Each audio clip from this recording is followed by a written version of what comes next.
Þetta er verkefni 02 afsláttur í Excel á blaðsíðu F4 í kennslubókinni. Ég ætla að setja formúlur.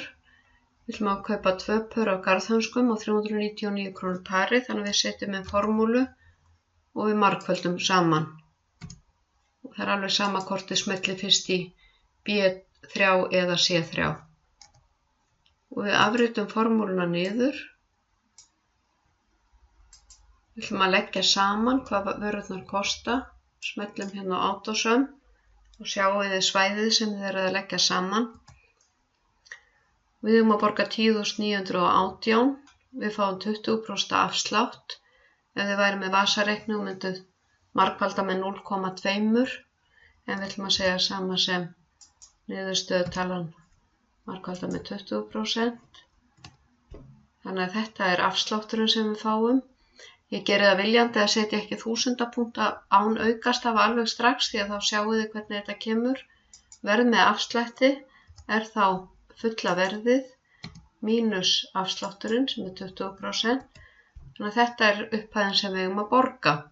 Þannig að nú ætla ég að setja reyndar þessa tölur. Hér passið ykkur að setja ekki 20% í blokk því að þá stendur bara 0 hérna í hólfinu. Number.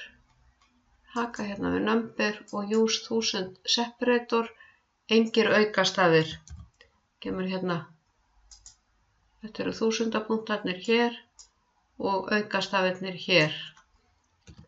Þannig að nú segi ég OK og þá eru tölurnar læsilegri.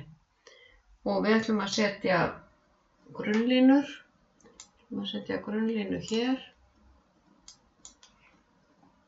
Og hér.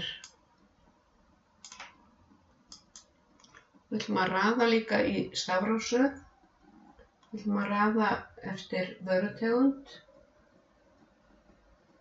Og við byrjum á að setja þetta svæði í blokk. Þegar við röðum þá er ekki nóg að setja bara þetta í blokk því þá helst haldast tölurnar hér. Ég fer hér í sort and filter. Og ég vel custom sort. Og hér þarf að vera haka við my data has headers og þá get ég raðað eftir vörutegund, eftir magni, verði og einingu eða samtals. En ég ætla að smetla á vörutegund.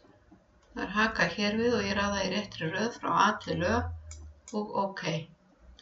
Og þá lítur þetta svona út. Og ég ætla að vista. Þið vinnið sjálf aðrar síður í skjalinu, fiskafli og tölvukaup á sama hátt og skoðið það aftur. Og ég vil breikka hérna aðeins meira. Þið skoðið það í lokin með stillingu á breidd, hólfa og svo framvegis.